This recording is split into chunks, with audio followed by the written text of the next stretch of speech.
Hello friends, welcome back to our channel. Friends, ఈ వీడియోలో మనం కరెంట్ అఫైర్స్లో భాగంగా ఏప్రిల్ మంత్కి సంబంధించినటువంటి ముఖ్యమైనటువంటి ప్రశ్నలు, వాటికి సంబంధించినటువంటి వివరణ అయితే చూడబోతున్నాం. సో మనం ప్రతి మంత్కి సంబంధించి కరెంట్ అఫైర్స్ వీడియోస్ అయితే అప్లోడ్ చేస్తున్నాం. టాప్ 50 బిట్స్ అని చెప్పేసి పార్ట్ 1 అదేవిధంగా పార్ట్ 2 రూపంలో అయితే అప్లోడ్ చేయడం జరుగుతుంది.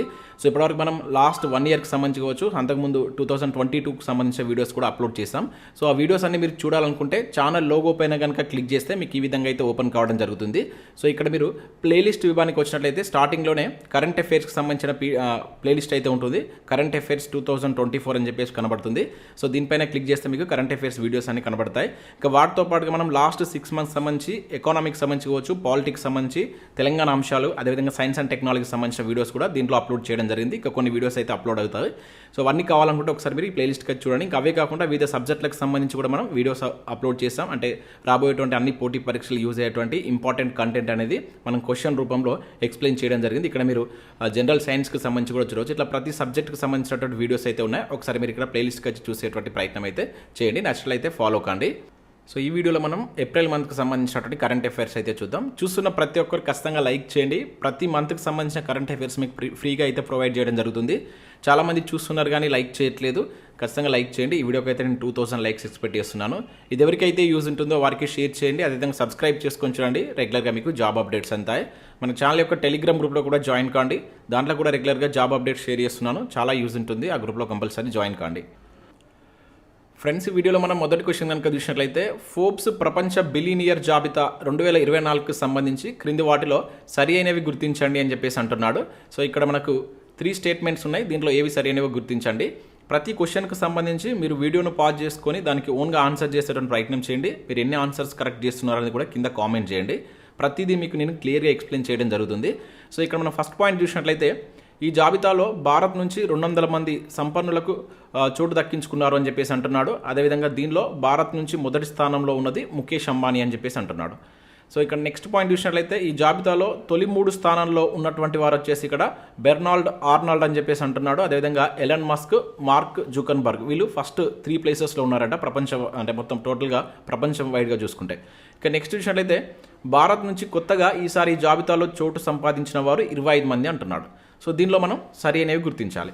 1 by 1 ఎలిమినేట్ చేసుకుంటాం. ఫస్ట్ ఏమంటున్నాడు, ఈ జాబితాలో భారత్ నుంచి 200 మంది సంపన్నులు చోటు దక్కించుకున్నారు అంటున్నాడు. ఎస్, ఇది కరెక్టే మనకు.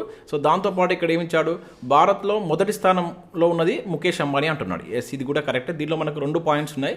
సో ఓవరాల్గా ఈ పాయింట్ మనకు కరెక్ట్ అవుతుంది. జాగ్రత్తగా గుర్తుంచుకోండి. టోటల్గా భారత్ నుంచి 200 మందికి దీనిలో చోటు దక్కింది. సో మరి భారత్ నుంచి మొదటి ప్లేస్లో ఉన్నటువంటి వ్యక్తి ఎవరంటే ముఖేష్ అంబానీ. అయితే మనకి ఇది లాస్ట్ 2023లో కనుక చూసినట్లయితే భారత్ నుంచి 169 మందికి దీనిలో స్థానం లభించగా ఈసారి 200 మందికి స్థానం లభించింది. ఇది గుర్తుంచుకోండి, చాలా ఇంపార్టెంట్. అండ్ దాంతోపాటుగా ఒకవేళ అడిగితే ఇట్లా డైరెక్ట్గా కూడా మనకు బిట్ అడగవచ్చు, ఎంతమందికి చోటు దీనిలో వచ్చిందని చెప్పేసి అడగడానికి ఛాన్స్ ఉంటుంది. సో 200 మంది. సో దాంతోపాటుగా భారత్ నుంచి మొదటి స్థానంలో ఉంది ముఖేష్ అంబానీ. సో దాదాపుగా $116 బిలియన్ నికర సంపదతోటి ముఖేష్ అంబానీ మనకు ఫస్ట్ ప్లేస్లో ఉన్నాడు. ఓకేనా. అండ్ సెకండ్ ప్లేస్లో ఉన్నారు భారత్ నుంచి అంటే మనకు ముఖేష్ అంబానీ తర్వాత గౌతమ్ అదానీ ఉన్నాడు. అయితే వీళ్ళది వరల్డ్ వైడ్గా ర్యాంక్స్ కూడా గుర్తుంచుకోవాలి. సో వరల్డ్ వైడ్గా మనకు ముఖేష్ అంబానీ యొక్క ర్యాంక్ చూసినట్లయితే 9వ స్థానం. ఇది ఇంపార్టెంట్, అంటే అడగడానికి ఛాన్స్ ఉంటుంది.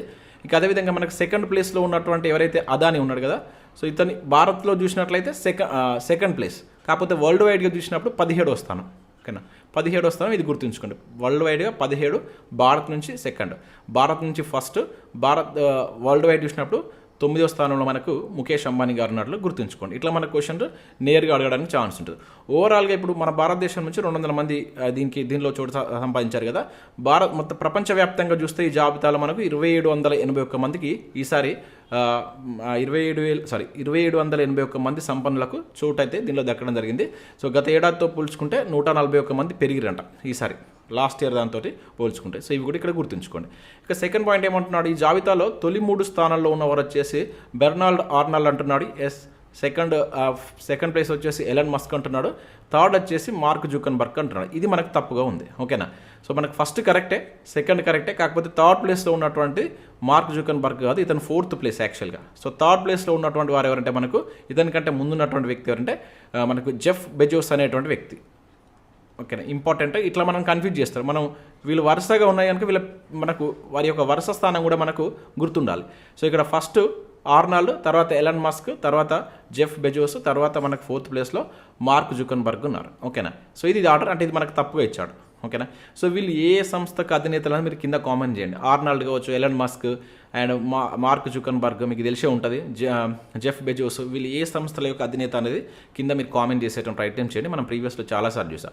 అండ్ నెక్స్ట్ ఏమంటున్నారు, భారత్ నుంచి కొత్తగా ఈసారి జాబితాలో చోటు సంపాదించిన వారు 25 మంది. ఎస్, కొత్తగా ఈసారి అంటే ఇప్పటివరకు ఎప్పుడు కూడా ఫోర్బ్స్లోకి రానటువంటి వాళ్ళు అనమాట. సో వాళ్ళు 25 మంది ఉన్నారు. Correct. 1 and 3 is the correct answer. So అంటే ఆప్షన్ సి అనేది దీనికి సంబంధించి మనకు కరెక్ట్ అవుతుంది. ఓకేనా. అయితే ఇక్కడ మన భారత్ నుంచి ఇంకా కొంతమంది కూడా చోటు దక్కింది కదా, సో వాళ్ళ పేరు కూడా గుర్తుంచుకోవాలి. ఓవరాల్గా వరల్డ్ వైడ్గా ఈ జాబితాలో ఏ దేశం నుంచి ఎక్కువ మంది ఉన్నారంటే మనకు అమెరికా నుంచి 813 మంది ఉన్నారండి. ఓకేనా. అమెరికా నుంచి అత్యధికంగా ఉన్నారు. సెకండ్ ప్లేస్ కనుక చూస్తే 473 మంది చైనా నుంచి ఉన్నారు. వీళ్ళు సెకండ్ ప్లేస్లో ఉన్నారన్నమాట. ఇవి కూడా గుర్తుంచుకోండి. మన భారతదేశం నుంచి 200 మంది ఉన్నారు. ఓకేనా. సో ఇంకా మన భారత్ నుంచి కొంతమంది పేర్లను కూడా గుర్తుంచుకోవాల్సి ఉంటుంది. సో శివనాడార్ 39వ స్థానంలో ఉన్నాడు. ఓకే, మనకి హెచ్సిఎల్కి సంబంధించినటువంటి వ్యవస్థాపకులు. సో ఈ శివనాడార్ కావచ్చు. అండ్ తర్వాత 46వ స్థానంలో మనకు సావిత్రి జిందాల్ 46వ స్థానంలో ఉన్నారు. అండ్ దాని తర్వాత 90వ స్థానంలో సైరస్ పూనావాలా కావచ్చు. అదేవిధంగా కుషాల్ పాల్ సింగ్ అని 92, అండ్ కుమార్ బిర్లా 98వ స్థానంలో ఉన్నారనమాట. ఒకవేళ మనకి ఇచ్చి భారత్ నుంచి చోటు సంపాదించని వారెవరు, చోటు సంపాదించుకున్న వారు ఎవరని చెప్పేసి కూడా అడుగుతారు కనుక వాటిని మీరు ఆ పేర్లను కూడా గుర్తుంచుకోండి. మీకు పీడిఎఫ్ కూడా మన యాప్లో అందుబాటులో ఉంటుంది. సేమ్ మనకి ఇదే పీడిఎఫ్, ఈ మంత్కి సంబంధించిన పీడిఎఫ్ నేను అప్డేట్ చేశాను ఆల్రెడీ. మీరు 25 రూపీస్ అనేది చెల్లించి పీడిఎఫ్ డౌన్లోడ్ చేసుకొని ప్రింట్ చేసుకోవచ్చు. అండ్ లాస్ట్ 6 monthsకి సంబంధించిన పీడిఎఫ్ కూడా చాలా తక్కువ ప్రైస్కి 99 రూపీస్కే మీకు అప్డేట్ చేయడం జరిగింది. ఎవరైనా కావాలనుకుంటే లాస్ట్ 6 months కనుక తీసుకోకుండా ఉన్నట్లయితే మీరు 99 రూపీస్ తోటే మన 6 months పీడిఎఫ్ తీసుకొని వాటిని మీరు ప్రింట్ కూడా తీసుకోవచ్చు. ప్రింట్ ఆప్షన్ కూడా ఇస్తున్నాను. మన హ్యాండ్ రైటింగ్ నోట్స్ ఉంటుంది. మన హ్యాండ్ రైటింగ్ చేత రాసినటువంటి నోట్స్ చాలా బాగుంటుంది. మీకు ఆల్రెడీ తీసుకున్న వాళ్ళకి తెలిసే ఉంటుంది కనుక ఒకసారి చూసేటువంటి ప్రయత్నం చేయండి.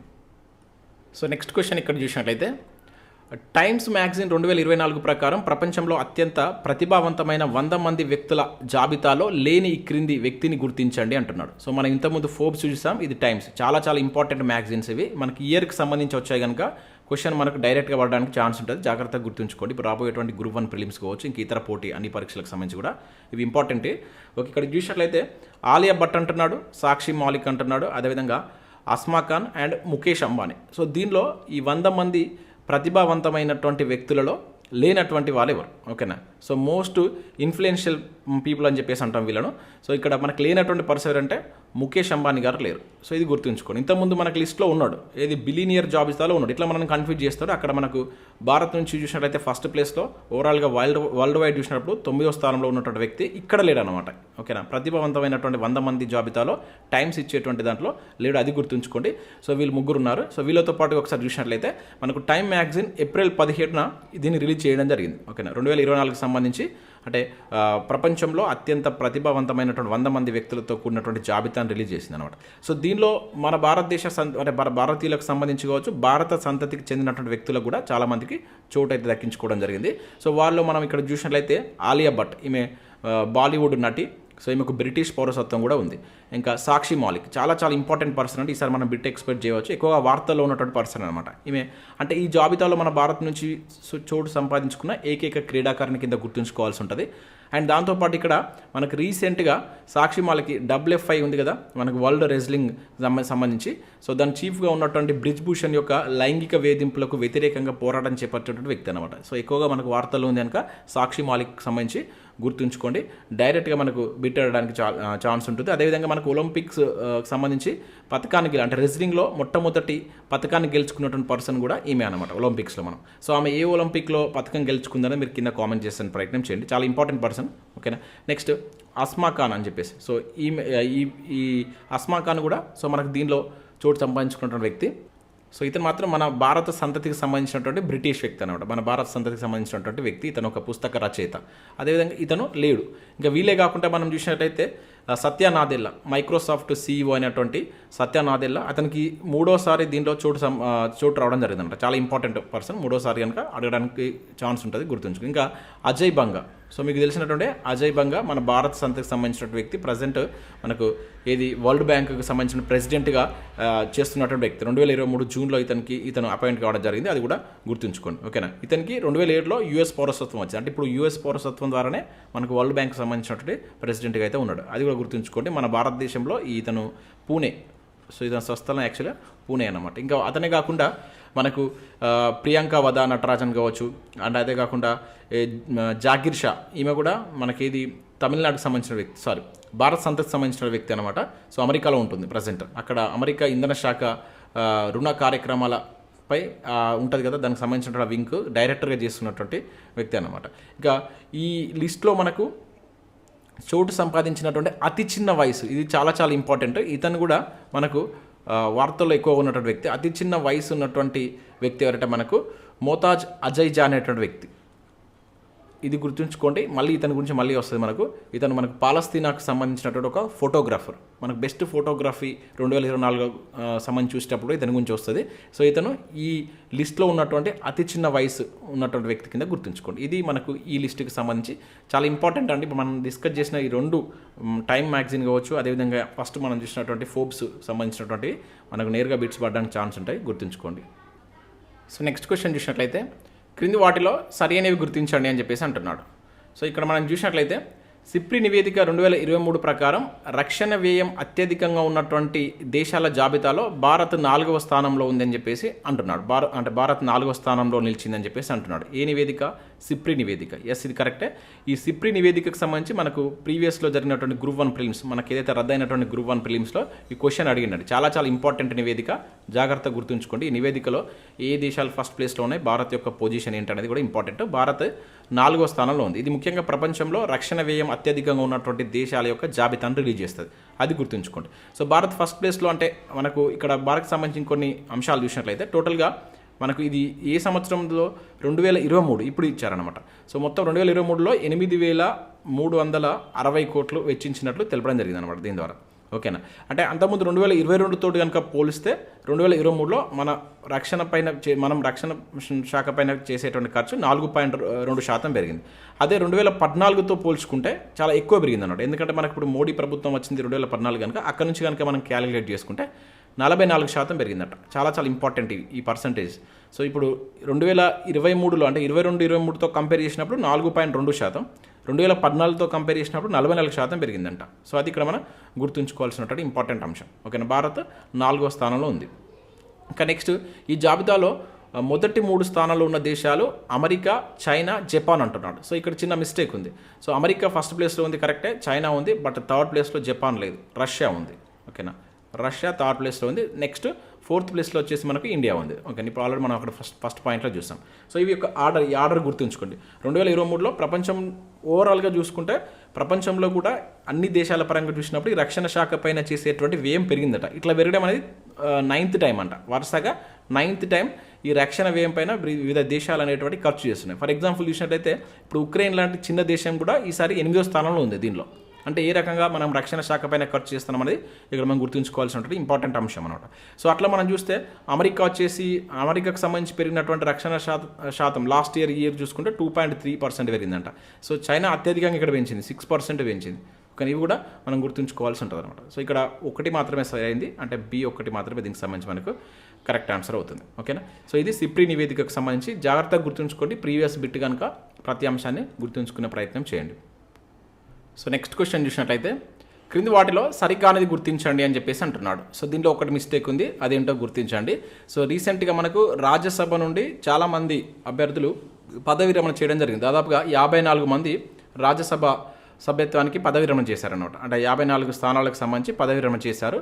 సో వాటిలో మనకు దాదాపుగా 9 మంది కేంద్ర మంత్రులు కూడా ఉన్నారు ప్రజెంట్. ఓకేనా?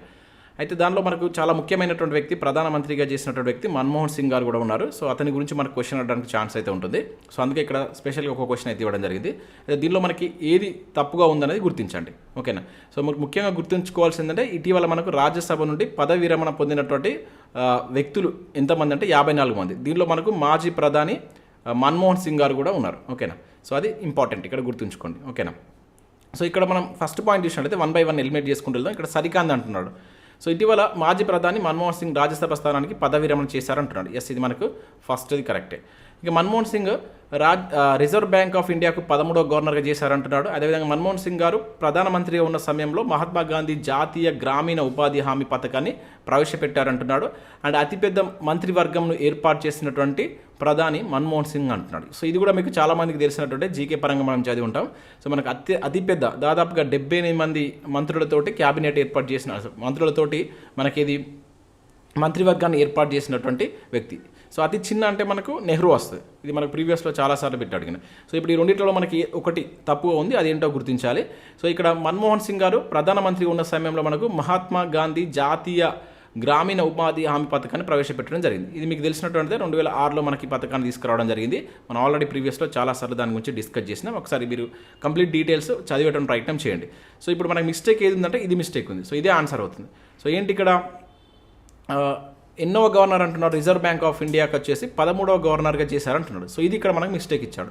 సో 15వ గవర్నర్గా చేయడం జరిగింది. ఇది ఇంపార్టెంట్ గుర్తుంచుకోండి. సో మనకు ఎన్నోవ గవర్నర్గా చేశారంటే 15వ గవర్నర్గా 1982 నుంచి 85 మధ్యలో గవర్నర్గా చేశాడు. అయితే ఇక్కడ మనకు 13కి ఇంపార్టెన్స్ ఏంటంటే 13వ ప్రధానమంత్రిగా చేసింది. ఓకేనా, 13వ ప్రధానమంత్రిగా చేయడం జరిగింది. మనకు ప్రధానమంత్రిగా 2004 నుంచి స్టార్ట్ చేస్తే 2014 వరకు ఇతను ప్రధానిగా చేయడం జరిగింది. చాలా ఇంపార్టెంట్ పర్సన్, గుర్తుంచుకోండి. సో పీఎంగా మనకు ఈ 10 years చేసిండు.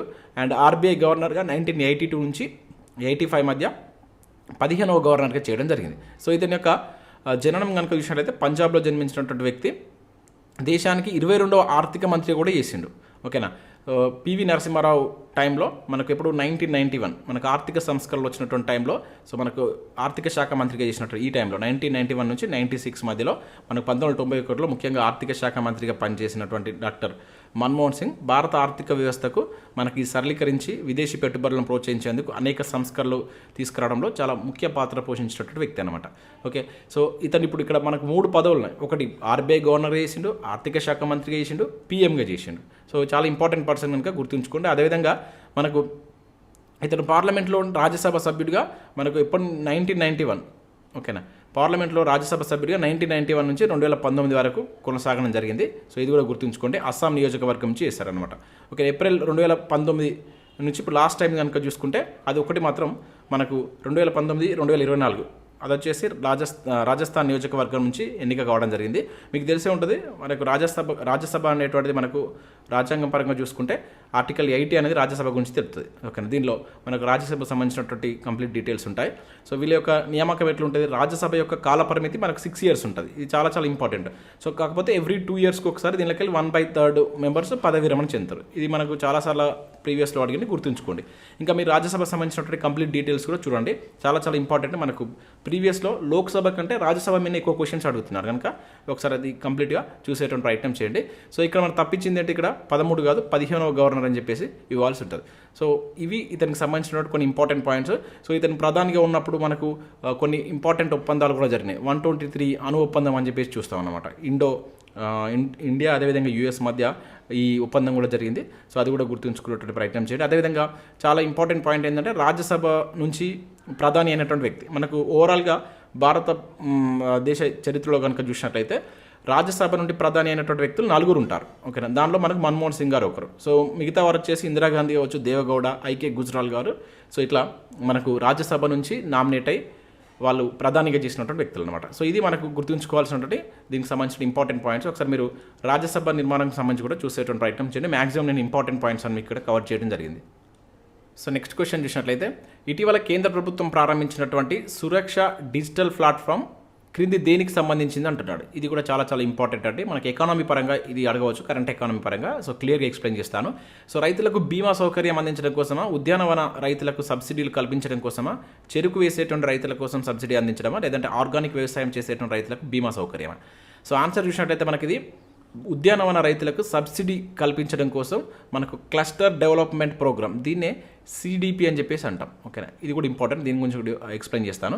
ఈ సిడిపి కింద మనకు ఉద్యానవన రైతుల యొక్క సబ్సిడీ అంటే వాళ్ళకు సబ్సిడీ కల్పించాలనే ఉద్దేశంతో కేంద్ర ప్రభుత్వం ఒక డిజిటల్ ప్లాట్ఫామ్ తీసుకొచ్చింది. దాన్నే మనం ఈ సురక్ష డిజిటల్ ప్లాట్ఫామ్ అని చెప్పేసి అంటున్నాం. ఓకే, సిడిపి సురక్ష అని చెప్పేసి పిలుస్తున్నారు. ఇది హార్టికల్చర్ రైతులకు క్లస్టర్ డెవలప్మెంట్ ప్రోగ్రామ్ కింద సబ్సిడీలు పంపిణీ చేస్తుంది అనమాట. అది ఇక్కడ మనం గుర్తుంచుకోవాల్సిన అంశం. అయితే ఇక్కడ మనకి సురక్ష అంటే దాని యొక్క అబ్రివేషన్ కూడా అడగడానికి ఛాన్స్ ఉంటుంది, గుర్తుంచుకోండి. సో ఇక్కడ మనకి ఎస్ అంటే ఏంటంటే ఇక్కడ దీనిలో టోటల్గా సిస్టమ్ ఫర్ యు అంటే unified resources allocation knowledge and sources horticulture అని చెప్పేసి మీనింగ్ వస్తుంది అన్నమాట.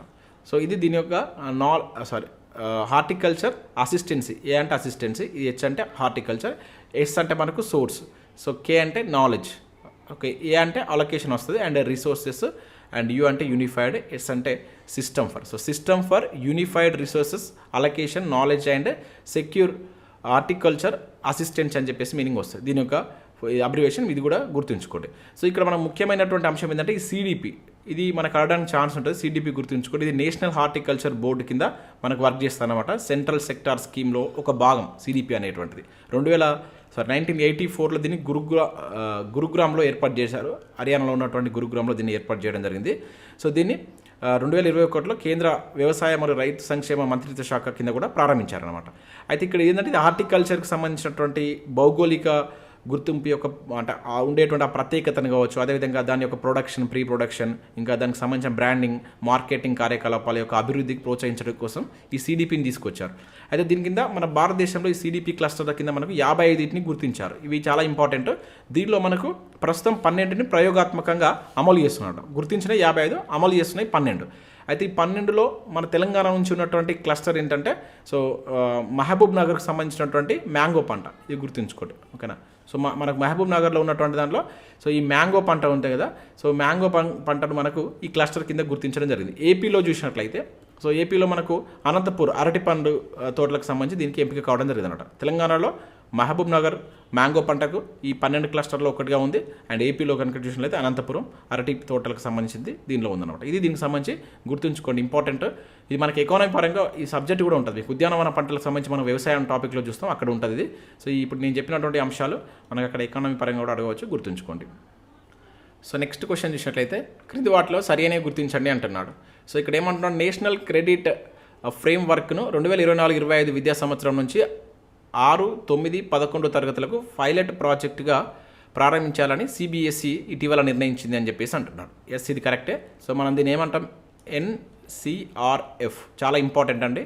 సో ముఖ్యంగా ఇప్పుడు టెట్, డిఎస్సి ఎగ్జామ్స్కి ప్రిపేర్ అవుతున్న వారికి ఇది చాలా చాలా ఇంపార్టెంట్, గుర్తుంచుకొని అక్కడ మనకు అడగడానికి ఛాన్స్ ఉంటుంది. సో ఎన్సిఆర్ఎఫ్ దీన్ని మనం నేషనల్ క్రెడిట్ ఫ్రేమ్వర్క్ అని అంటాం. సో ఇది మనకు 2023లో మనకు ఏది NEP 2020లో భాగంగా తీసుకొచ్చారు, ఓకేనా. నేషనల్ ఎడ్యుకేషన్ పాలసీ 2020 ఉంది కదా, సో దీనిలో భాగంగా మనకు ఈ ఎన్సిఆర్ఎఫ్ అనేటువంటిది రావడం జరిగింది. సో దీన్ని ఇప్పుడు మనకు 2024-25 విద్యా సంవత్సరంలో భాగంగా పైలట్ ప్రాజెక్ట్గా 6, 9, 11 క్లాసెస్కి దీన్ని ఇంట్రడ్యూస్ చేస్తున్నారు అనమాట. సో అది ఇక్కడ మనం గుర్తుంచుకోవాలి, ఓకే. సో ఇది ఫస్ట్ మనకు కరెక్టే, ఓకే. ఇంకా దీనికి సంబంధించి మనం చూసినట్లయితే ముఖ్యంగా ఇది ఎన్సిఆర్ఎఫ్ ఏంటంటే పాఠశాల విద్య కావచ్చు, అదేవిధంగా ఉన్నత విద్య, వృత్తి విద్య, వీటిని సమీకృతం చేయడం అండ్ ప్రీ ప్రైమరీ నుంచి PhD వరకు విద్యార్థులకు కొన్ని క్రెడిట్ పాయింట్లు ఇచ్చి వాళ్ళ యొక్క క్రెడిట్ల ద్వారా వాటిని పెంచుకోవడం అనమాట. లైక్ ఇప్పుడు ఎట్లా అంటే అభ్యాసనానికి సంబంధించి మనకి ఏదైతే కొన్ని క్రెడిట్ పాయింట్లు ఇస్తారు, అంటే ఒక 30 క్రెడిట్ పాయింట్లు ఇచ్చి అంటే ఓవరాల్గా ఎడ్యుకేషన్కి సంబంధించి ఆ ఇయర్లో మనకు అభ్యాసనానికి సంబంధించి 30 గంటలకు ఒక క్రెడిట్ పాయింట్కి సమానంగా వాళ్ళకి కొన్ని క్రెడిట్లు ఇస్తారనమాట. సో అట్లా మనకు ఈ ఎన్సిఆర్ఎఫ్ అనేటివి తీసుకొచ్చారు. అయితే దీని ఇప్పుడు మనకు పైలట్ ప్రాజెక్ట్గా 6, 9, 11 తరగతులకు సిబిఎస్ఈ స్టార్ట్ చేయబోతుంది. సో మనకి సిబిఎస్ఈ బోర్డు అనేది ఎప్పుడు ఏర్పడింది అనేది మీరు కింద కామెంట్ చేయండి. సో నెక్స్ట్ సెకండ్ పాయింట్ కనుక చూసినట్లయితే నవజాతి శిశు మరణాలు తగ్గించడం కోసం ఇటీవల కేంద్ర ప్రభుత్వం సంకల్ప్ పేరిట ప్రాజెక్ట్ను ప్రారంభించింది అంటున్నాడు. ఎస్, ఇక్కడ 2 కరెంట్ అఫైర్స్ ఉన్నాయి. ఇవి 2 డిఫరెంట్ కరెంట్ అఫైర్స్. ఇది చాలా ఇంపార్టెంట్ కరెంట్ అఫైర్ అని అడగడానికి ఛాన్స్ ఉంటుంది. ఎకానమీ పరంగా కూడా మనకు అడగవచ్చు. సో నవజాతి శిశు మరణాలను తగ్గించడం కోసం కేంద్ర ప్రభుత్వం చేపట్టినటువంటి ప్రాజెక్ట్ ఏంటిది, సంకల్ప్ పేరిట ఒక ప్రాజెక్టు తీసుకొచ్చింది అనమాట, ఓకేనా. అయితే ఇది ఏంటి, ఇక్కడ నవజాతి శిశు మరణాలు సింగిల్ డిజిట్కి తగ్గించాలనే ఉద్దేశంతో ఈ ప్రాజెక్ట్ను స్టార్ట్ చేసింది. అంటే ఇప్పుడు 0 to 9 లోపే ఉండాలి, అట్లా చేయాలని చెప్పేసి ఒక ప్రాజెక్ట్ని తీసుకొచ్చింది. దీనిలో మనకు ఇది ఐసీఎంఆర్ కావచ్చు, దాంతోపాటు కేంద్ర కుటుంబ ఆరోగ్య శాఖ, సంక్షేమ శాఖ ఉంటుంది కదా, ఈ 2 కలిపి ఈ ప్రోగ్రామ్ని ఇంప్లిమెంట్ చేస్తున్నాయి. అయితే ఇక్కడ మనం గుర్తుంచుకోవాల్సిందంటే దీనికి దేశవ్యాప్తంగా వివిధ రాష్ట్రాల్లో ఒక 10 జిల్లాలను ఎంపిక చేశారంట. ఒక పైలట్ ప్రాజెక్ట్ కింద ఒక 10 జిల్లాలను ఎంపిక చేసింది. అయితే ఈ 10 జిల్లాల్లో మన తెలంగాణకు సంబంధించినటువంటి ఒక జిల్లా కూడా ఉందన్నమాట. ఇది మనకి ఇక్కడ ఇంపార్టెంట్ పాయింట్. సో తెలంగాణ నుంచి ఈ సంకల్ప్ అనేటువంటి ప్రాజెక్టుకి ఎంపికైనటువంటి ఏకైక జిల్లా ఏంటంటే ఆదిలాబాద్, ఓకేనా. ఆదిలాబాద్ అనేటువంటిది మనకు ఎంపిక కావడం జరిగింది. ఇది గుర్తుంచుకోండి, ఇంపార్టెంట్. ఏది మనకు ఎంపిక అయిందని చెప్పేసి అంటాడు, ఓకేనా. డైరెక్ట్గా పెట్టుబడుతుంది ఆదిలాబాద్ అని చెప్పేసి గుర్తుంచుకోండి. సో తెలంగాణలో ఈ ప్రాజెక్టు లీడ్ చేసేందుకు మనకు బీబీ నగర్ ఎయిమ్స్కి చెందినటువంటి డాక్టర్ తంగియానాథ్ అనేటువంటి పర్సన్ కూడా నియమించడం జరిగిందనమాట. సో ఈ ప్రాజెక్ట్ కింద మనకు ఆయా జిల్లాలకు ఎంపికైనటువంటి చేసినటువంటి జిల్లాలు ఉంటాయి కదా, గర్భిణీ స్త్రీల వివరాలు తీసుకొని శిశు మరణాల అంశాలపైన వాళ్ళు అధ్యయనం చేస్తారు. ఓకే, అంటే ఇక్కడ ఇచ్చిన 2 కరెక్ట్ కనుక ఆప్షన్ సి అనేది దీనికి సంబంధించి కరెక్ట్ ఆన్సర్ అవుతుంది. సో ప్రస్తుతం మన తెలంగాణకు సంబంధించినటువంటి ఇప్పుడు ఏది ఈ నియోనల్ మోర్టాలిటీ రేట్, దాన్ని మనం ఏమంటాం NMR, ఓకేనా. ఈ NMR ఎంత ఉంది మనకు ప్రజెంట్ కనుక చూసినట్లయితే 15 ఉంది. చాలా చాలా ఇంపార్టెంట్ అది, మనకు ప్రీవియస్లో అడగడానికి కూడా ఛాన్స్ ఉంటుంది. IMR చూసినట్లయితే, సో IMR అంటే మీకు తెలుసు ఇన్ఫాంట్ మోర్టాలిటీ రేట్ అని చెప్పేసి అంటాం. సో ఇది 21గా ఉందన్నమాట. సో వీటిని మనకు 1 డిజిట్కి తీసుకురావడం ఉద్దేశంతో తీసుకొచ్చారు. మరి భారతదేశంలో మనకి NMR ఎట్లుంది, IMR ఎట్లుందని మీరు కింద కామెంట్ చేయండి. మనకు లాస్ట్ సర్వే ప్రకారం ఏ విధంగా ఉందన్నది చేయండి, లేకపోతే మనకు NFSH 5 ఉంది కదా, దాని ప్రకారం ఏ విధంగా ఉందనేది కూడా మీరు తెలిపేటువంటి ప్రయత్నం చేయండి. చాలా చాలా ఇంపార్టెంట్. ఆ రిపోర్ట్లోకి వెళ్ళి మనం 100% ఒక బిట్ ఎక్స్పెక్ట్ చేయవచ్చు ఎకానమీ పరంగా, వాటిని జాగ్రత్తగా మీరు చదవండి. సో నెక్స్ట్ క్వశ్చన్ చూసినట్లయితే, క్రింది వాటిలో సరైనవి గుర్తించండి అంటున్నాడు. సో ఫస్ట్ ఏమంటున్నాడు ఇక్కడ, ప్రాజెక్ట్ నింబాస్ అనేది అమెరికాకు సంబంధించిన ప్రాజెక్ట్ అంటున్నాడు. సో ప్రాజెక్ట్ నింబాస్ ఏమంటున్నాడు ఇక్కడ, అమెరికా అంటున్నాడు. సో ఇది మనకు ఫస్ట్ దానిలో మిస్టేక్ ఉంది. సో ఇది వచ్చేసి ఇజ్రాయెల్కి సంబంధించిన ప్రాజెక్ట్. ఇది ఇటీవల మనకు వార్తల్లో ఉంది. ఇది అంతకుముందు కుదిరినటువంటి ఒప్పందమే, కాకపోతే మనకు ఇప్పుడు వార్తల్లో ఉంది కనుక ఇది గుర్తుంచుకోండి. డైరెక్ట్గా ఏ దేశానికి సంబంధించినటువంటి ప్రాజెక్ట్ అని చెప్పేసి కూడా. సో ఇది ఇజ్రాయెల్కి సంబంధించినటువంటి ప్రాజెక్ట్. యాక్చువల్లీ ఏంటంటే 2021లో ఇజ్రాయెల్ ప్రభుత్వానికి క్లౌడ్ సేవలను అందించాలనే ఉద్దేశంతో మనకు 2021లో ఇది గూగుల్, ఓకేనా. సో ఇప్పుడు ఈ గూగుల్ ఏవట్టి మనకు వార్తల్లో ఉంది. సో గూగుల్ అదేవిధంగా అమెజాన్కి సంబంధించి, ఓకేనా. ఈ అమెజాన్ కలిపి సంయుక్తంగా దీన్ని ఒక ఒప్పందం కూర్చుకున్నాయి అనమాట, దాదాపు $1.2 బిలియన్. సో అక్కడ ఉన్నటువంటి ఆ దేశం యొక్క ఇజ్రాయెల్ యొక్క ఆరోగ్య సంరక్షణ కావచ్చు, రవాణా మరియు విద్య వంటి వివిధ రంగాల్లో సవాళ్ళను పరిష్కరించడం కోసం ఇజ్రాయెల్కు పబ్లిక్ క్లౌడ్ సేవలను అందించాలనే ఉద్దేశంతో ఈ ప్రాజెక్టు వాళ్ళు తీసుకున్నారు. అయితే రీసెంట్గా గూగుల్ ఈ ప్రాజెక్టుకు సంబంధించి అక్కడ కొంతమంది నిరసనకారులు వ్యతిరేకంగా మాట్లాడుతున్నారని చెప్పేసి ఆ ఉద్యోగులను తొలగించింది అనమాట. దానిలోకి వెళ్ళి ఓకే, ఈ గూగుల్ కంపెనీ నుంచి తొలగించడం జరిగింది. ప్రాజెక్ట్ నింబాస్ కింద అభివృద్ధి చెందినటువంటి సాంకేతిక ఇజ్రాయెల్ అక్కడ ఆ సాంకేతికతను ఇజ్రాయెల్ అనేటువంటిది కొంచెం హానికరమైనటువంటి మార్గాలకు యూజ్ చేస్తుంది అనే ఉద్దేశంతో వాళ్ళని తొలగించింది. సో ఆ రకంగా మనకి ఇది వార్తల్లో ఉంది కనుక గుర్తుంచుకోండి, మనకు డైరెక్ట్గా అడగడానికి కూడా ఛాన్స్ ఉంటుంది. సెకండ్ పాయింట్ ఏమంటున్నాడు ఇక్కడ, భారతదేశంలో తొలిసారి క్రూడ్ ఆయిల్ ఉత్పత్తి ఇటీవల కర్ణాటకలో కేంద్రం ప్రారంభించిందని చెప్పేసి అంటున్నారు. ఎస్, ఇది కరెక్ట్. ఇవి 2 డిఫరెంట్ కరెంట్ అఫైర్స్, మనకు ఇది సపరేట్గా మీరు చూసుకోండి. సో ఇది మనకు రీసెంట్గా భారతదేశంలో తొలిసారిగా క్రూడ్ ఆయిల్ ఉత్పత్తి ఇటీవల ఇక్కడ కర్ణాటకలో కేంద్ర ప్రభుత్వం ప్రారంభించింది అంటున్నాడు. సో ఇక్కడ చిన్న మిస్టేక్ పడింది. ఇక్కడ ఏంటంటే public and private partnership method తోటి వచ్చింది, ఓకేనా. పబ్లిక్ అండ్ ప్రైవేట్ పార్ట్నర్షిప్ తోటి మనకి ఇది రావడం జరిగింది అనమాట. సో అంటే దేశీయంగా తొలిసారిగా వాణిజ్య క్రూడ్ ఆయిల్ ఉత్పత్తి అనేది మనకి రీసెంట్గా కర్ణాటకలో స్టార్ట్ చేయడం జరిగింది. అక్కడ మనకు పాడూర్ అనేటువంటి ప్లేస్లో, పాడూర్ అనేటువంటిది ఇది స్టేజ్ 2 అన్నమాట, పాడూర్ 2 అని గుర్తుంచుకోండి. సో ఇది దాదాపుగా 2.5 మిలియన్ టన్నుల సామర్థ్యంతో క్రూడ్ ఆయిల్ నిల్వ కేంద్రాన్ని ఏర్పాటు చేశారు. చాలా ఇంపార్టెంట్, అంటే అడగడానికి ఛాన్స్ ఉంటుంది, ప్లేస్ గుర్తుంచుకోండి. సో మనకు దీనిలో ఈ స్టేజ్ 1లో కూడా విశాఖపట్నం, మంగళూరు, కొన్ని కర్ణాటకలో ఉన్నటువంటి ప్లేసెస్లో కూడా మనకు ఇప్పుడు స్టేజ్ 2 అనేటువంటి పాడూరు కర్ణాటకలో చేశారు. అంతకుముందు స్టేజ్ 1లో విశాఖపట్నంలో కూడా మనకు స్టార్ట్ చేశారు. అదేవిధంగా మంగళూరులో కూడా దీన్ని స్టార్ట్ చేయడం జరిగిందనమాట. సో ఇవి వీటికి సంబంధించి గుర్తుంచుకోండి. ఆ ప్లేసెస్ ఇంపార్టెంట్, మనకు నేరుగా అడగడానికి కూడా ఛాన్స్ ఉంటుంది. సో నెక్స్ట్ క్వశ్చన్ చూసినట్లయితే ఇక్కడ, ఫాస్టాగ్లో ఉండేటువంటి RFID యొక్క పూర్తి రూపం ఏంటని చెప్పేసి అంటున్నాడు. సో ఇటీవల మనకు ఫాస్టాగ్ అనేటువంటిది వార్తల్లో నిలిచింది. సో మనకు దేశంలో 1 వెహికల్ 1 ఫాస్టాగ్ అని చెప్పేసి ఒక కార్యక్రమాన్ని, ఒక వాహనం ఒక ఫాస్ట్ ట్యాగ్ అనేటువంటి దాన్ని అమలు చేశారనమాట. ఏప్రిల్ 1 నుంచి మన కేంద్ర ప్రభుత్వం ఈ విధానాన్ని తీసుకొచ్చింది. సో ఇది మనకు వార్తల్లో ఉంది కనుక, సో మరి ఫాస్టాగ్లో ఉండేటువంటి ఇది మనకు ఫాస్టాగ్ అనేటువంటి RFID ద్వారా నడుస్తుంది. సో అదేంటనేది కూడా చూద్దాం. అయితే ఇక్కడ RFID యొక్క ఫుల్ ఫామ్ అని చెప్పేసి అంటున్నాడు. యాక్చువల్గా ఈ 1 వెహికల్ 1 ఫాస్టాగ్ అని ఎందుకు తీసుకొచ్చారంటే, చాలామంది ఈ బహుళ వాహనాలకు ఒకే ఫాస్టాగ్ని ఉపయోగించడం, లేదా ఒకే వాహనానికి ఈ బహుళ ఫాస్టాగ్లు లింక్ చేయడం వంటి వినియోగదారుల యొక్క ప్రవర్తనను అడ్డుకోవడం లక్ష్యంగా సో దీన్ని తీసుకురావడం జరిగిందనమాట. సో దానిలో భాగంగా ఇక్కడ మనం చూద్దాం ఒకసారి RFID అంటే ఏంటని చూద్దాం. సో ఇక్కడ రేడియో ఫ్రీక్వెన్సీ ఐడెంటిఫికేషన్ డైరెక్షనా, లేకుంటే రేడియో ఫ్రీక్వెన్సీ ఐడెంటిఫికేషనా, రేడియో ఫాస్టాగ్ ఐడెంటిఫికేషనా, రేడియో ఫాస్టాగ్ ఇక్కడ ఇది ఫాస్ట్ ఐడెంటిఫికేషన్, ఇది ఫాస్టాగ్ ఐడెంటిఫికేషన్. సో ఆన్సర్ చూసినట్టయితే మనకు రేడియో ఫ్రీక్వెన్సీ ఐడెంటిఫికేషన్ అనేది దీనికి సంబంధించి కరెక్ట్ ఆన్సర్ అవుతుంది. సో ఈ ఫాస్టాగ్లో మనకి ఇది యూజ్ చేయడం జరుగుతుంది. ఇక్కడ మనకి దీనివల్ల ఏంటంటే, అసలు యాక్చువల్గా ఫాస్టాగ్ అంటే ఏంటంటే చలనంలో ఉన్నటువంటి వాహనం, అంటే వాహనం నడుస్తున్నప్పుడు నేరుగా టోల్ దగ్గరికి వచ్చినప్పుడు ఈ ఆర్ఎఫ్ఐడి ఏదైతే రేడియో ఫ్రీక్వెన్సీ ఐడెంటిఫికేషన్ అనేటువంటి దాని ద్వారా, అంటే దీనిలో మనకు రేడియో తరంగాలు ఉంటాయి, ఇది కూడా ఇంపార్టెంట్ గుర్తుంచుకోండి, రేడియో తరంగాలు ఉంటాయి. సో ఈ రేడియో తరంగాల సహాయంతో ఈ సాంకేతికత కలిగి ఉన్నటువంటి ఈ ఆర్ఎఫ్ఐడి మనకేం చేస్తుంది, ఎలక్ట్రానిక్ టోల్ సేకరణ వ్యవస్థ ద్వారా సో అది టోల్ చెల్లింపులు అనేటువంటి నేరుగా జరుగుతాయి. అంటే దాని నుంచి ప్రీపెయిడ్ అకౌంట్ కావచ్చు అండ్ ఎవరైతే వినియోగదారుకు సంబంధించినటువంటి ఈ సేవింగ్ అకౌంట్కి అది లింక్ చేస్తుంది. డైరెక్ట్ ఇక్కడి నుంచి మనకు మనీ అనేటువంటి టోల్ ప్లాజాకి వెళ్ళిపోతాయి అనమాట. సో ఈ విధంగా మనకు ఈ ఇది ఆర్ఎఫ్ఐడి అనేది వర్క్ చేస్తుంది ఫాస్టాగ్ సంబంధించి. ఇది మనకు రీసెంట్గా వార్తల్లో ఉంది కనుక సో ఇది గుర్తుంచుకోండి. దీన్ని మనకు NHAI మన ఉంటుంది కదా, ఇది భారతదేశానికి సంబంధించిన NHAI అండ్ RBI మార్గదర్శకాల ప్రకారం సో దీన్ని రీసెంట్గా అప్డేట్ కూడా చేయడం జరిగింది అనమాట. సో ఇది గుర్తుంచుకోండి. డైరెక్ట్గా మనకేంటి వచ్చినటువంటి ఆ కార్యక్రమం అండ్ దీనిలో వాడేటువంటి సాంకేతికత సంబంధించినటువంటి ఆర్ఎఫ్ఐడి యొక్క ఫుల్ ఫామ్ కూడా అడగడానికి ఛాన్స్ ఉంటుంది. సో దీనికి సంబంధించి మనకు ఒక యాప్ కూడా తీసుకొచ్చారు, my FASTag and FASTag partner అని చెప్పేసి యాప్ కూడా, వీటి అవగాహన కోసం యాప్స్ కూడా మనకు తీసుకురావడం జరిగిందనమాట. అవి గుర్తుంచుకోండి. సో నెక్స్ట్ క్వశ్చన్ చూసినట్లయితే, క్రింది వాటిలో సరైనవి గుర్తించండి అంటున్నాడు. ఇవి మనకు తెలంగాణ అంశాలకు సంబంధించినటువంటి క్వశ్చన్. సో ఇక్కడ ఏమంటున్నాడు, తెలంగాణలోని సూర్యాపేట జిల్లాలో ఇటీవల సీసపు నాళాలను పురావస్తు శాఖ పరిశోధకులు వెలికి తీశారంటున్నాడు. సో ఇక్కడ మనం గుర్తుంచుకోవాల్సిన అంశం ఏంటంటే ఏ డిస్టిక్, ఇది కరెక్టే. మనకు తెలంగాణలో ఉన్నటువంటి సూర్యాపేట జిల్లాలో సీసపు నాళాలను పురావస్తు శాఖకు సంబంధించినటువంటి వాళ్ళు వెలికి తీయడం జరిగిందంట. దాదాపుగా ఇవి 2000 ఏళ్ళ కాలం నాటి, ఇది కూడా గుర్తుంచుకోండి. 2000 ఏళ్ళ కిందటి నాణ్యాలు బయటపడడం జరిగింది. ముఖ్యంగా మనకి ఇక్కడ సూర్యాపేట డిస్టిక్ తిరుమలగిరి మండల్ ఫణగిరి, చాలామందికి తెలిసినటువంటిదే, మనం హిస్టరీలో చదువుతాం. సో ఫణిగిరి అని చెప్పేసి ఫణగిరిలో మనకు బౌద్ధ మత సంబంధిత తవ్వకాలు, అంటే ఫణగిరిలో చేపట్టినటువంటి తవ్వకాల్లో మనకి బౌద్ధ మత సంబంధమైనటువంటి కొన్ని పలకలు కావచ్చు. సో ఇవి కూడా గుర్తుంచు, ఇంకా ఏమనేవి కూడా కావచ్చు ఇక్కడ, పలకలు, అదేవిధంగా వ్యాసాలు, కొన్ని శాసనాలు, సో ఇవన్నీ మనకు దీనిలో బయటపడ్డాయి. సో దానిలో మనకు కొన్ని లిఖితపూర్వక స్తంభాలు కూడా వెలుగులోకి వచ్చినాయంట.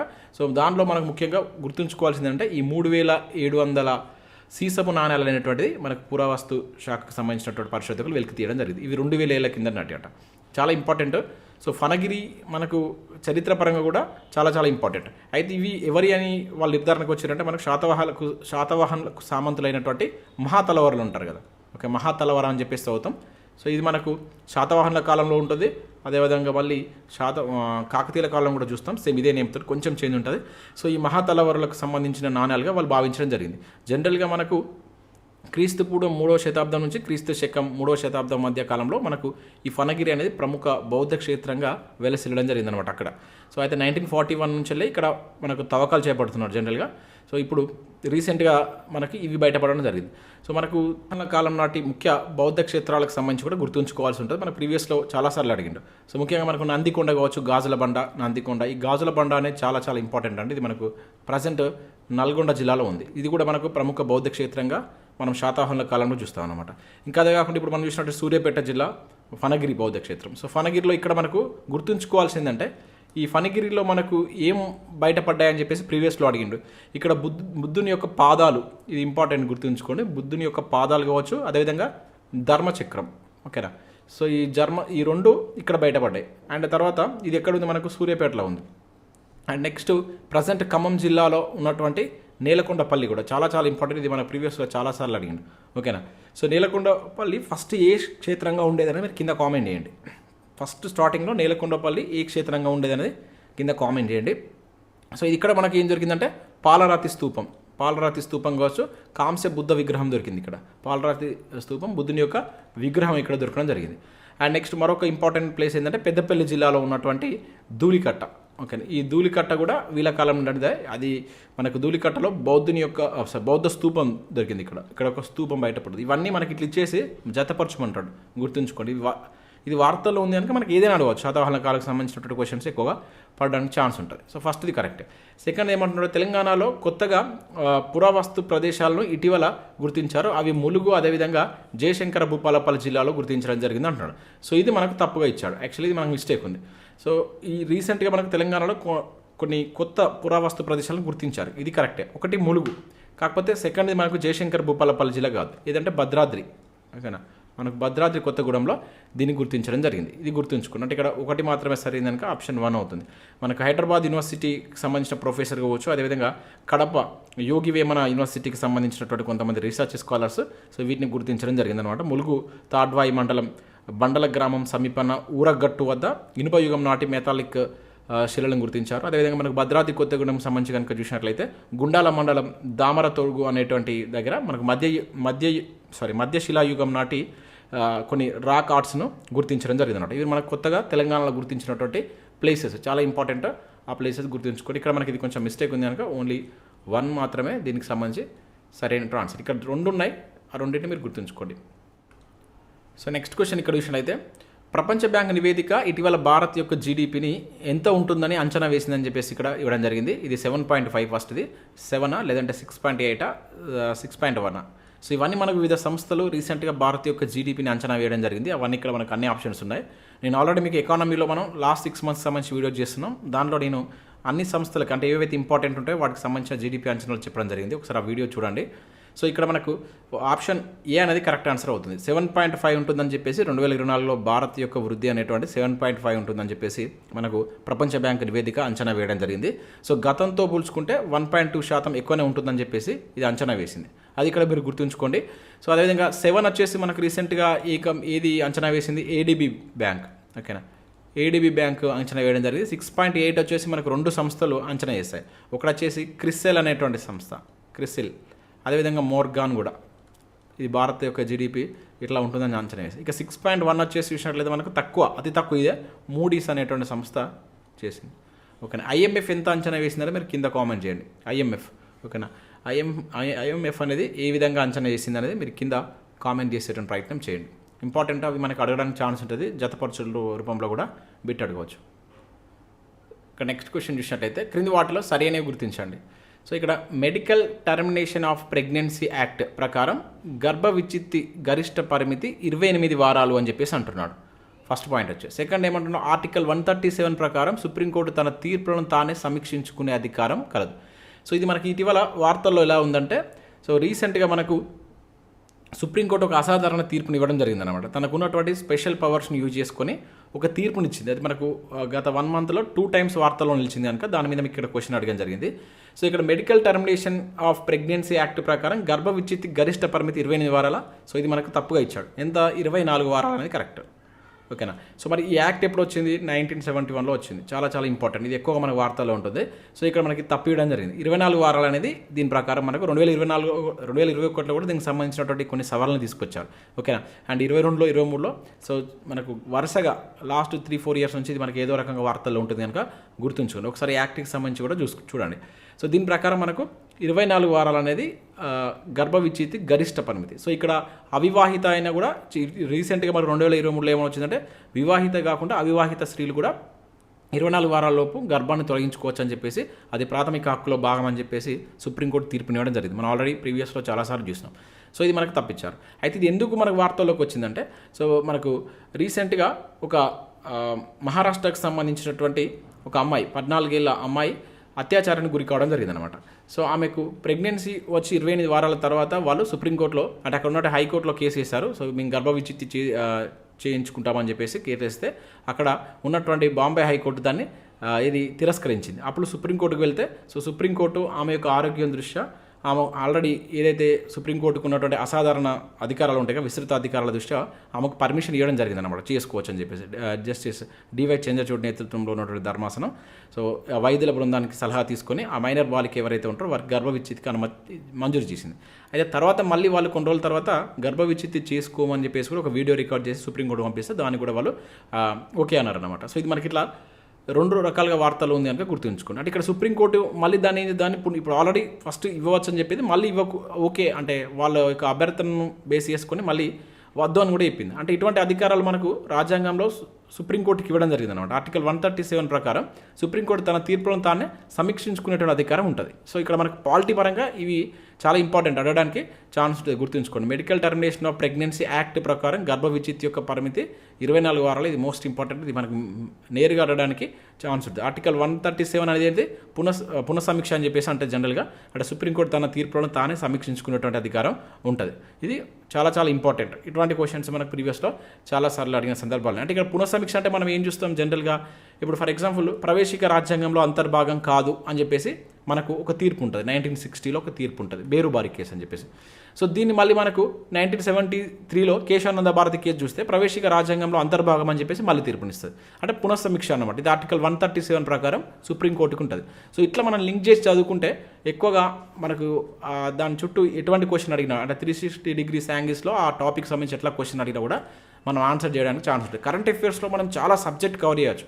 ఓన్లీ కరెంట్ అఫేర్స్ చదవడం కాకుండా లింక్ చేసుకొని, జనరల్ స్టడీస్ లింక్ చేసుకొని చదువుకుంటే చాలా సబ్జెక్ట్ కవర్ అవుతుంది. సో ఇక్కడ క్రింది వాటిలో సరికాంది అంటున్నాడు. చాలా చాలా ఇంపార్టెంట్ అండి. దీనిలో ఒక 3 నుంచి 4 కరెంట్ అఫేర్స్ ఉన్నాయి. నీట్గా ఎక్స్ప్లెయిన్ చేస్తాను. ఇక్కడ నుంచి బిట్ ఎక్స్పెక్ట్ చేయవచ్చు. చాలా చాలా ఇంపార్టెంట్.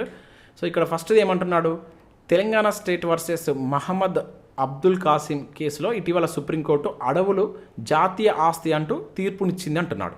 ఎస్, ఇది మనకు కరెక్టే. రీసెంట్గా ఈ కేసు అనేటువంటిది మన తెలంగాణకు సంబంధించి ఒక కేసు అనేటువంటి సుప్రీంకోర్టులోకి వెళ్ళడం జరిగింది. అక్కడ అడవులకు సంబంధించిన ప్రస్తావనలో భాగంగా అడవులు అనేటువంటి జాతీయ ఆస్తి అంటూ సుప్రీంకోర్టు తీర్పునిచ్చింది. చాలా చాలా ఇంపార్టెంట్. ఇక్కడ దీనికి సంబంధించి ఒకసారి చూద్దాం. సో మనకు మహమ్మద్ అబ్దుల్ కాసిం అనేటువంటి వ్యక్తి వరంగల్కి సంబంధించిన వ్యక్తి. సో ఇతనికి ఒక 106 ఎకర్స్ ల్యాండ్ అనేది ఉండేదన్నమాట.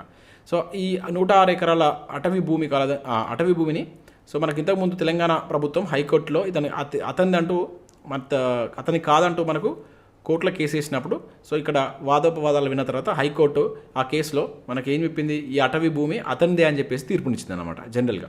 ఓకేనా. అయితే అది మనకి ఇది బీఆర్ఎస్ గవర్నమెంట్ ఉన్నప్పుడు. సో ఇప్పుడు మళ్ళీ కాంగ్రెస్ గవర్నమెంట్ వచ్చిన తర్వాత ఏమైందంటే, సో వాళ్ళు మరొకసారి ఈ కేసు రివ్యూ కోసం సుప్రీంకోర్టులో కేసు వేశారనమాట. ఇది కరెక్ట్ కాదు, ఇది ప్రభుత్వానికి సంబంధించింది అని చెప్పేసి రివ్యూ పిటిషన్ వేయడం జరిగింది సుప్రీంకోర్టులో.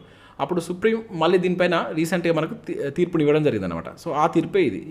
ఏమని తీర్పునిచ్చింది, సో ఈ అడవులు అనేటువంటి జాతీయ ఆస్తి, వాటిని మళ్ళీ ప్రస్తుతం ఎవరైతే ఈ కాసిం దగ్గర నుంచి ల్యాండ్ గవర్నమెంట్ తీసుకోవాలని చెప్పేసి తీర్పునిచ్చింది. అదేవిధంగా అంతకుముందు ఉన్నటువంటి గవర్నమెంట్కి కూడా జరిమానాను కూడా విధించడం జరిగింది అనమాట. సో ఈ రకంగా మనకు వార్తల్లో ఉంది కనుక ఈ కేసును గుర్తుంచుకోండి. ఇది వరంగల్కి సంబంధించినటువంటి కేసు, అది కూడా important. Telangana state versus Mohammed Abdul Kasim అని చెప్పేసి గుర్తుంచుకోండి. ఇక మనకి ఇక్కడ అడవుల గురించి వచ్చింది కనుక మనకు కొన్ని చట్టాల గురించి కూడా మనం చదువుకోవాల్సి ఉంటుంది. సామాజిక అడవుల యొక్క అభివృద్ధి మనకు 1976లో వచ్చింది, ఇది కరెక్ట్. వన్యప్రాణి సంరక్షణ చట్టం అనేటువంటిది 1972లో వచ్చింది. ఇవన్నీ ఇంపార్టెంట్. మనకు అటవీ పరిరక్షణ సంరక్షణ చట్టం వచ్చేసి 1980లో వచ్చింది. అదేవిధంగా షెడ్యూల్ తెగల అటవీ హక్కుల గుర్తింపు చట్టం అని చెప్పేసి అంటాం, మోస్ట్ ఇంపార్టెంట్ యాక్ట్, ఇది 2006లో వచ్చింది. అదేవిధంగా జీవ వైద్య చట్టం వచ్చేసి 2002లో వచ్చింది. ఇవన్నీ మనకు చాలాసార్లు ప్రీవియస్లో అడిగినట్టు బిట్స్. ఇవన్నీ ఒకసారి మీరు రికాల్ చేసుకోండి, అడగడానికి ఛాన్స్ ఉంటుంది. అదేవిధంగా మన దగ్గర ఫారెస్ట్ సర్వే ఆఫ్ ఇండియా అనేది 1981లో ఏర్పడింది. 1981లో ఏర్పడింది. ఇది డెహ్రాడూన్లో ఉంటుంది దీని యొక్క head quarters. National forest commission అనేటువంటి మనకు 2003లో వచ్చింది. సో ఇట్లా ఒకసారి అన్ని లింక్ చేసుకుంటే మీకు ఇవన్నీ గుర్తుంటాయి. సో నెక్స్ట్ ఏమంటున్నాడు ఇక్కడ, ఇది వేరే అంశం. ఇదంతా ఒకటి, ఈ రెండు ఒక కరెంట్ అఫేర్స్ సంబంధించి, ఈ రెండు మళ్ళీ డిఫరెంట్. సో వీవీప్యాట్స్లను 100% లెక్కింపు అసాధ్యమని ఇటీవల సుప్రీంకోర్టు తీర్పునిచ్చింది అంటున్నాడు. ఎస్, ఇది మనకు కరెక్టే.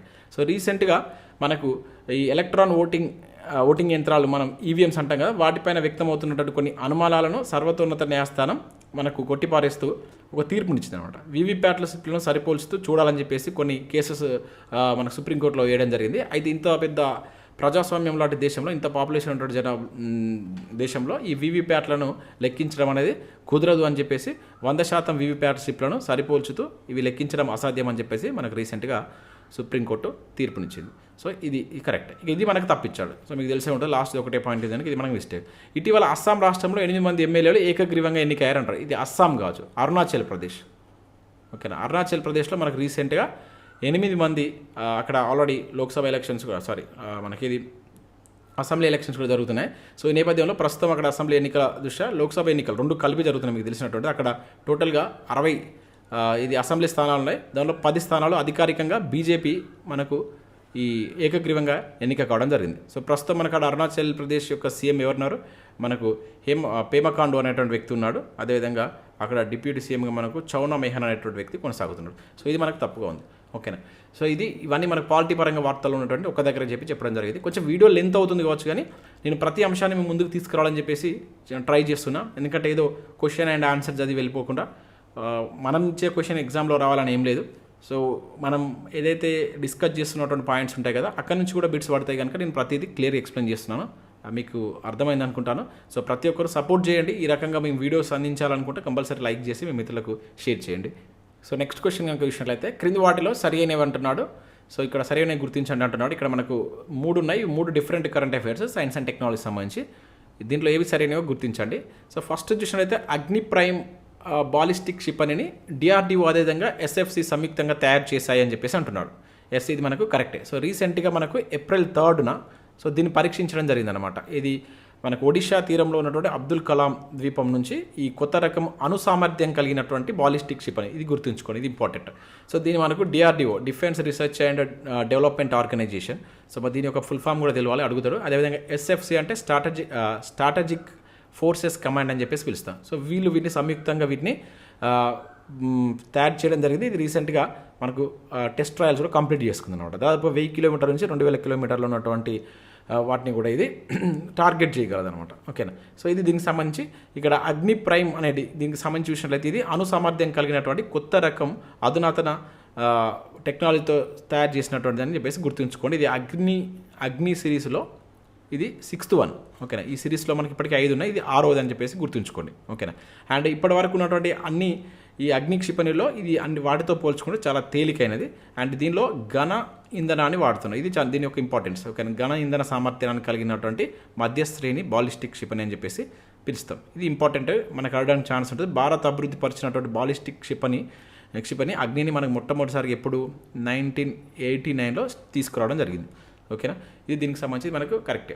ఇక నెక్స్ట్ క్యాటిసెల్ థెరపీని ఇటీవల మనకు రాష్ట్రపతి ద్రౌపది ముర్ము బొంబాయిలో ఉన్నటువంటి బొంబాయి ఐఐటి అంటాం కదా, సో ఇక్కడ నుంచి ప్రారంభించారంటున్నాడు. ఎస్, ఇది కరెక్ట్. రీసెంట్గా మనకు ఇది క్యాన్సర్ చికిత్స కోసం వచ్చినటువంటి ఒక జన్యు ఆధారిత చికిత్స అన్నమాట. సో దీన్ని రీసెంట్గా మనకు ఇక్కడ బొంబాయి ఐఐటిలో మనకు ద్రౌపది ముర్ము గారు దీన్ని ప్రారంభించడం జరిగింది. ఇది గుర్తుంచుకోండి. ఎప్పుడంటే ఏప్రిల్ 4th దీన్ని స్టార్ట్ చేశారు. ఓకేనా.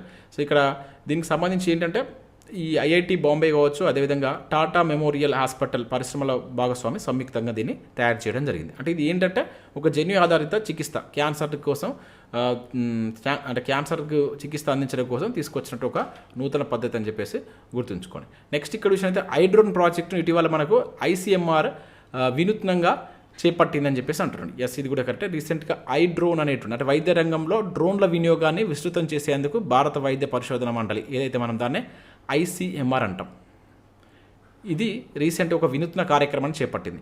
అది ఎక్కడంటే మనకు అది గుర్తుంచుకోండి, కర్ణాటక. ఈ కర్ణాటకలో మనకు కర్కాల అనేటువంటి పట్టణంలో డాక్టర్ టిఎంఏ పాయ్ ఆసుపత్రిలో ఒక రోగికి శస్త్రచికిత్స చేయడంలో డ్రోన్లను యూజ్ చేశారనమాట. అతని నుంచి కణజాలాన్ని సేకరించి అందులో క్యాన్సర్ ఉందా లేదా అనే దాన్ని నిర్ధారించేందుకు దాన్ని డ్రోన్ ద్వారా అక్కడి నుంచి మనకు మణిపాల్లో ఉన్నటువంటి కస్తూరిబా వైద్యశాల అనేటువంటి ఒక వైద్య హాస్పిటల్ ఉందంట.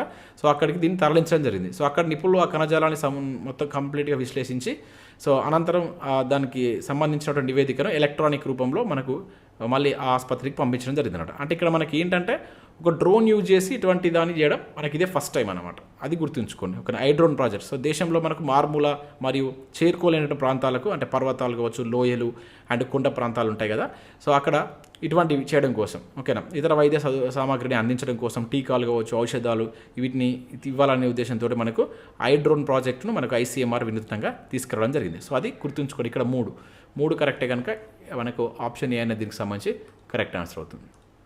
సో నెక్స్ట్ క్వశ్చన్ చూసినట్టయితే దక్షిణాసియా person of the year award ఇటీవల ఎవరు పొందారని చెప్పేసి అంటున్నాడు. చాలా ఇంపార్టెంట్. ఇక్కడ ఉన్న 4 ఆప్షన్స్ 4 అవార్డులకు సంబంధించి ఒకటే క్వశ్చన్లో ఎక్స్ప్లెయిన్ చేద్దామని చెప్పేసి ఆ 4 ఆప్షన్ ఇక్కడ ఇచ్చాను. అయితే దీనికి సంబంధించి ఇక్కడ మనకు కరెక్ట్ ఆన్సర్ చూసినట్లయితే అవంతిక అనేటువంటి పర్సన్ దీనికి సంబంధించి దక్షిణాసియా పర్సన్ ఆఫ్ ద ఇయర్ అవార్డును పొందడం జరిగింది. ఓకేనా. తెలుగు అమ్మాయిమే, ఇండియన్ అమెరికన్ నటి. సో అవంతిక వందనపు అనేటువంటి పర్సన్కు ఈ గుర్తింపు రావడం జరిగింది. సో ఈమె ప్రతిష్టాత్మక హార్వర్డ్ యూనివర్సిటీ నుంచి ఈ అవార్డును పొందింది. అది కూడా గుర్తుంచుకోండి. దక్షిణాసియా పర్సన్ ఆఫ్ ద ఇయర్గా సెలెక్ట్ కావడం జరిగింది. సో ముఖ్యంగా ఈమె ఇండియన్ ఓటీటీలో ఒక సినిమా తీసింది. అది చాలా గుర్తింపు తీసుకొచ్చింది అనమాట. బిగ్ గర్ల్స్ డోంట్ క్రై అనేటువంటి ఒక సిరీస్ని తీసుకొచ్చింది. అది చాలా మంచి గుర్తింపు తీసుకురావడం జరిగింది. సో అందుకు గాను ఈమెకి ఈ అవార్డు అనేటువంటి రావడం జరిగింది. ఇక మిగతా ఇక్కడ విషయం మనకు చంద్రయాన్ ప్రాజెక్టు శాస్త్రవేత్తలకు రీసెంట్గా అవార్డు వచ్చింది. మనం ఆల్రెడీ సైన్స్ అండ్ టెక్నాలజీ సంబంధించిన వీడియో చేస్తున్నాం. దానిలో మీకు నేను ఎక్స్ప్లెయిన్ చేయడం జరిగింది.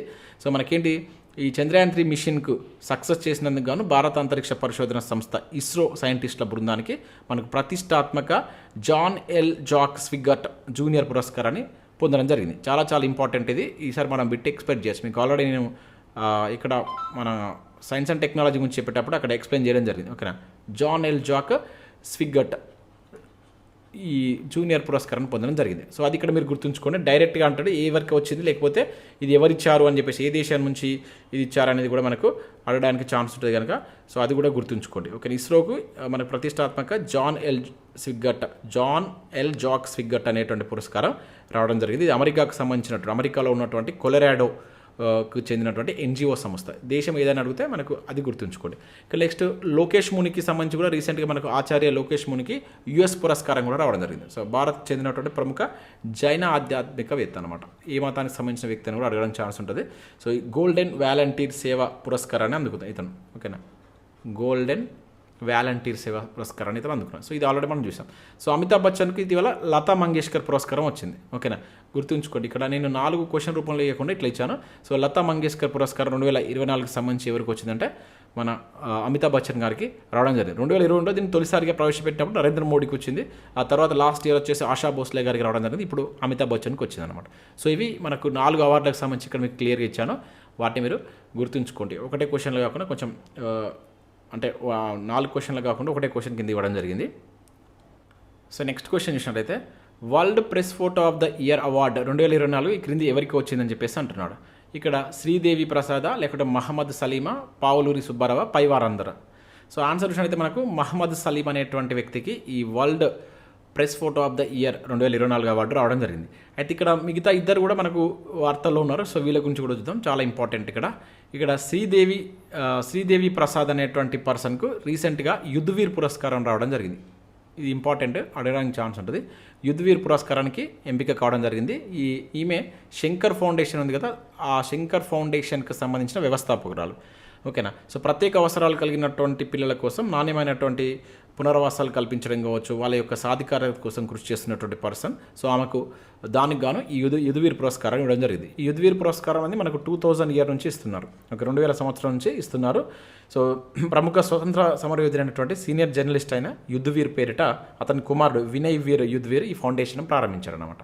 సో ఇది కూడా మనకు వార్తల్లో ఉంది కనుక గుర్తుంచుకోండి. ఈ 2 అవార్డు ఇక్కడ 3 అవార్డ్స్ ఉన్నాయి. 3 వ్యక్తులకు సంబంధించి ఎక్స్ప్లెయిన్ చేస్తాను, ప్రతిదీ గుర్తుంచుకోండి.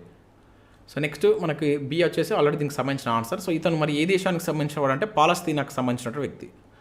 ఓకేనా, పాలస్తీనాకు సంబంధించినటువంటి ఫోటోగ్రాఫర్. సో ఇతనికి ఇది world press photo of the year award అనేది ఇవ్వడం జరిగింది. సో ఇది గాజాలో జరిగినటువంటి ఒక సంఘటన ఇతను ఒక ఫోటో రూపంలో తీయడం జరిగింది. ముఖ్యంగా అక్కడ ఇది ఒక 5 సంవత్సరాల ఒక మహిళ 5 సంవత్సరాల మేనకోడలి మృతదేహంతో ఏడుస్తున్నటువంటి సందర్భంలో ఒక ఫోటో తీశారు. సో దానికి గాను ఈ అవార్డు రావడం జరిగిందనమాట. ఇక పావులూరి సుబ్బారావుకి సంబంధించి మనకు రీసెంట్గా ఆర్యభట్ట అవార్డు వచ్చింది. సో ఇది గుర్తుంచుకోండి, మనకు నేరుగా అడగవచ్చు. పావులూరి సుబ్బారావుకు వచ్చినటువంటి అవార్డు ఏంటిది? ఆర్యభట్ట అవార్డు. సో ఇతనికి 2024కి సంబంధించినటువంటి ఆర్యభట్ట అవార్డు వచ్చింది. ఇవి మనకు ఇలా 3 ఉన్నాయి కనుక 3 గుర్తుంచుకోండి. ఓకేనా, సో అనంత టెక్నాలజీ వ్యవస్థాపకుడు ఇతను. ఓకేనా, అనంత టెక్నాలజీ యొక్క వ్యవస్థాపకుడు. ఏరోనాటికల్ సొసైటీ ఆఫ్ ఇండియా, మనకి ASI అంటాం. ఆర్యభట్ట అవార్డు ప్రతి ఇయర్ ఇస్తుంది. సో దానిలో భాగంగా సో ఇతనికి ఈ అవార్డు ఇవ్వడం జరిగింది అనమాట. సో ఇది గుర్తుంచుకోండి. ఓకేనా, సో అంటే ఆస్ట్రోనాట్ రంగంలో ఇస్తారు. ఇది మనం ఆర్యభట్ట అంటే మ్యాథ్స్ అనుకునేటువంటి ఛాన్స్ ఉంటుంది, అట్లా కదా. ఆస్ట్రోనాటిక్స్ రంగంలో విశేష సేవలు అందించినటువంటి వారికి ఈ అవార్డు ఇస్తారని గుర్తుంచుకోండి. సో ఇక్కడ కూడా మనం 3 అవార్డుల గురించి లాస్ట్ క్వశ్చన్లో 4 అవార్డులు, దాదాపుగా 7 అవార్డులకు సంబంధించి మనం డిస్కస్ చేసాం. క్వశ్చన్ చూసినట్లయితే క్రింది వాటిలో సరైనవి గుర్తించండి అంటున్నాడు. సో ఇక్కడ సెకండ్ పాయింట్ మిస్టేక్ పడింది. ఇక్కడ నేను రాసిన దాన్ని మీరు చూడండి. సో ఇక్కడ ఫస్ట్ ఏమంటున్నాడు, మియామి ఓపెన్ డబుల్స్ టైటిల్ విజేత రోహన్ బోపన్న, అదేవిధంగా మాథ్యూ ఎబ్డన్ అని చెప్పేసి అంటున్నాడు. సో ఇది మనకు కరెక్టే. సో రీసెంట్గా మనకు అతి ఎక్కువ వయసులో 44 ఏళ్ల వయసులో మన భారత టెన్నిస్ ఆటగాడైనటువంటి రోహన్ బోపన్న, అతని యొక్క పార్ట్నర్ అయినటువంటి ఆస్ట్రేలియా ప్లేయర్ ఇతను మాథ్యూ ఎబ్డన్ అనేటువంటి ప్లేయర్తో కలిపి మనకి ఈ మియామి ఓపెన్ టెన్నిస్ని గెలుచుకోవడం జరిగిందనమాట. సో ఇది కరెక్టే. సెకండ్ ఏమంటున్నాడు, ఈ టైటిల్ను గెలుచుకున్న 4వ ఆటగాడు బోపన్న అని చెప్పేసి అంటాడు. భారత్ నుంచి ఈ టైటిల్ గెలుచుకున్నటువంటి 4వ ఆటగాడిగా రికార్డు సృష్టించడం జరిగింది. సో అంతకుముందు మన లియాండర్ పేస్ ఫస్ట్, తర్వాత మహేష్ భూపతి, అండ్ దాని తర్వాత సానియా మిర్జా తర్వాత మనకి ఈ మియామి ఓపెన్ టైటిల్ని గెలుచుకున్నటువంటి 4వ ప్లేయర్ కింద ఇతను రికార్డ్ సృష్టించడం జరిగింది. సో 2 కరెక్ట్ కనుక 192 అనేది కరెక్ట్ ఆన్సర్ అవుతుంది. సో గుర్తుంచుకోండి, ఇటీవల కాలంలో మనకు రోహన్ బోపన్న చాలా వార్తల్లో ఉంటున్నాడు. చాలా సిరీస్లను గెలుచుకోవడం కావచ్చు, ఇట్లా వీటిలో ఎక్కువ ఉన్నాడు. సో ఇప్పటివరకు జరిగినటువంటి గత ఏడాది ఇండియన్ వెల్స్ టైటిల్ని గెలుచుకున్న తర్వాత మనకు ఈ ఆస్ట్రేలియా ప్లేయర్ ఈ ఎబ్డెన్తో కలిపి మనకి ఇతను ఈ ఏటీపీ వీటిని గెలుచుకోవడం, ఇటు ఏటీపీ టైటిల్స్ అంటారు. సో ఇటువంటి ఏటీపీని గెలుచుకోవడం ఇది రెండోసారి అనమాట. సో ఇట్లా మనకు ఇంకా చాలా అంశాల పరంగా ఇతను వార్తల్లో ఉన్నాడు కనుక ఒకసారి ఇతను సంబంధించినటువంటి కంప్లీట్ డీటెయిల్ చూడండి. మనకు రానున్నటువంటి పోటీ పరీక్షలో అడగడానికి ఛాన్స్ ఉంటుంది. సో నెక్స్ట్ క్వశ్చన్ చూసినట్లయితే T20 వరల్డ్ కప్ 2024 అంబాసిడర్గా ఈ క్రింది ఎవరు నియమితులయ్యారని చెప్పేసి అంటున్నాడు. సో ఇది కూడా చాలా ఇంపార్టెంట్. సో ఇది మనకి ఇక్కడ Yuvraj Singh, Chris Gayle and Usain Bolt, పైవారందర్. ఎస్, పైవారందర్ అనేది కరెక్ట్ ఆన్సర్. ఓన్లీ ఇండియా నుంచి అని అడిగింది అనుకోండి, అప్పుడు యువరాజ్ సింగ్ అనే ఆన్సర్ అవుతుంది. గుర్తుంచుకోండి, ఇండియా నుంచి ఎవరు అంబాసిడర్గా అయితే యువరాజ్ సింగ్, ఓవరాల్గా అనుకుంటే ముగ్గురు అవుతారు. సో క్వశ్చన్ అట్లా మనకు కొంచెం కన్ఫ్యూజ్ చేస్తూ కూడా అడగడానికి ఛాన్స్ ఉంటుంది, గుర్తుంచుకోండి. సో వెస్టిండీస్ అదేవిధంగా అమెరికా దేశాలు ఇవి మనకు సంయుక్తంగా ఈ T20 వరల్డ్ కప్ని కండక్ట్ చేస్తున్నాయి ఈసారి. ఇక్కడ మనకు జూన్ జూలైలో ఇవి ప్రారంభం కాబోతున్నాయి. ఇవి గుర్తుంచుకోండి. మనకు T20 వరల్డ్ కప్ అనేది 2007లో స్టార్ట్ అయింది. ఫస్ట్ వరల్డ్ కప్ దక్షిణాఫ్రికాలో జరిగింది, భారత్ విజేత. లాస్ట్ మనకు T20 వరల్డ్ కప్ అనేటువంటి ఆస్ట్రేలియాలో జరిగింది, ఇంగ్లాండ్ అనేది ఆ టైటిల్ని గెలుచుకుంది. సో వీటిని గుర్తుంచుకోండి. మనకి ఇప్పుడు జరగబోతుంది కనుక వాటి ప్రీవియస్ కావచ్చు, నెక్స్ట్ వాటికి సంబంధించిన వాటిపైన క్వశ్చన్స్ అడగవచ్చు.